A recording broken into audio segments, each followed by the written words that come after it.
ये वीडियो शैक्षिक और जानकारी देने के लिए बनाई गई है। इसमें दिखाई गई कुछ दृश्य और एनिमेशन कहानी को समझाने के लिए थोड़े ड्रामेटिक तरीके से पेश किए गए हैं। वीडियो में दी गई जानकारियां सार्वजनिक रिपोर्ट और रिसर्च पर आधारित है। किसी भी व्यक्ति, संस्था या घटना के खिलाफ टिप्पणी या आरोप लगाने का उद्देश्य नहीं है। कृपया इसे देखते समय समझदारी और संवेदनशीलता का ध्यान रखें। इस वीडियो का मकसद दर्शकों को जानकारी देना और पर्यावरणीय, ऐतिहासिक और कानूनी मुद्दों की गंभीरता को समझाना है।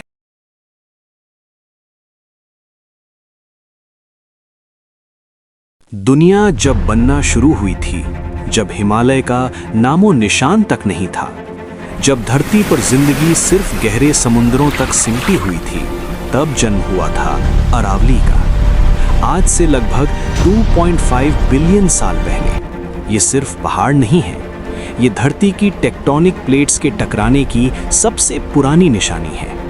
एक वक्त था जब अरावली की ऊंचाई 9000 मीटर से भी ज्यादा थी, यानी आज के माउंट एवरेस्ट से भी ऊंची। लेकिन फिर आया वक्त, हजारों साल की हवा, बारिश और प्रकृति की मार, और धीरे धीरे ये पहाड़ घिस गए। आज अरावली की सबसे ऊंची चोटी गुरु शिखर सिर्फ 1722 मीटर, जैसे किसी पुरानी कहानी की आखिरी याद। लेकिन क्या आप जानते हैं कि इन पहाड़ों ने भारत का भूगोल लिखा है? अगर अरावली ना होते तो मॉनसून की हवाएं सेंट्रल इंडिया में ही मुड़ जाती और नॉर्थ इंडिया शायद एक बंजर जमीन होता। अरावली का इतिहास सिर्फ पत्थरों से नहीं लिखा गया, ये खून, बलिदान और वीरता से लिखा गया है। राजस्थान के लगभग सारे बड़े किले, चित्तौड़गढ़, कुंभलगढ़, आमेर, सब अरावली की गोद में खड़े हैं। ये पहाड़ सिर्फ जमीन नहीं थे, ये एक स्ट्रेटेजिक शील्ड थे। हल्दी घाटी, जहां महाराणा प्रताप ने अकबर की विशाल सेना को सिर्फ हिलाया नहीं, तोड़ कर रख दिया। इन पहाड़ों की घाटियां और गुफाएं गेरिला वॉरफेयर का सबसे मजबूत गढ़ थीं, और यहीं अरावली की पलहटी में आहार सिविलाइजेशन के प्रमाण मिलते हैं, जो लगभग 5000 साल पुराने हैं। यहीं से निकला था तांबा, और यहाँ की कॉपर माइंस दुनिया की सबसे पुरानी माइंस में गिनी जाती हैं। वेस्ट में है थार डेजर्ट। हर साल रेगिस्तान की रेत आगे बढ़ने की कोशिश करती है, लेकिन अरावली एक ढाल बनकर उसे रोक लेती है। दूसरा सबसे बड़ा काम, ग्राउंड वाटर रिचार्ज। अरावली की चट्टानें फ्रैक्चर्ड होती हैं। जब बारिश होती है तो ये पत्थर पानी को अपने अंदर सोखते हैं और जमीन के नीचे भेज देते हैं। इसी वजह से दिल्ली, गुरुग्राम, अलवर जैसे शहरों का ग्राउंड वाटर जिंदा है। अरावली में 400 से ज्यादा मेडिसिनल प्लांट्स पाए जाते हैं। दिल्ली एनसीआर की धूल, पोल्यूशन और जहरीली हवा को रोकने वाला ये अकेला नेचुरल फिल्टर है। लेकिन पिछले 40-50 सालों में जो अरावली के साथ हुआ वो शर्मनाक है। सबसे बड़ा दुश्मन बना इलीगल माइनिंग और अनचेक्ड अर्बनाइजेशन। माइनिंग माफिया ने पहाड़ों को बीच से चीर दिया। हरियाणा के फरीदाबाद और गुरुग्राम में कई पहाड़ अब सिर्फ गहरे गड्ढों में बदल चुके हैं।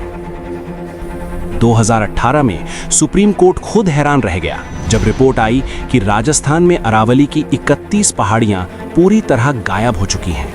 पहाड़ों को काटकर फॉरेस्ट व्यू के नाम पर लग्जरी फार्म हाउसेस बना दिए गए। कांत अनक्लेव जैसे केसेस इसका जिंदा सबूत हैं, जहां सुप्रीम कोर्ट को डेमोलिशन का ऑर्डर देना पड़ा। और अब बात करते हैं उस विवाद की जो आज पूरे देश में आग की तरह फैला हुआ है। सवाल उठाया गया, क्या हर ऊंची जमीन पहाड़ होती है? सुप्रीम कोर्ट के सामने यह तर्क रखा गया कि डेवलपमेंट और माइनिंग के लिए एक क्लियर लीगल डेफिनेशन होनी चाहिए।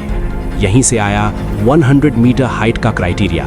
मतलब अरावली हिल्स के वो ही पहाड़ सिर्फ पहाड़ माने जाएंगे जिसके आसपास की पहाड़ी 100 मीटर या उससे ज्यादा ऊंची हो।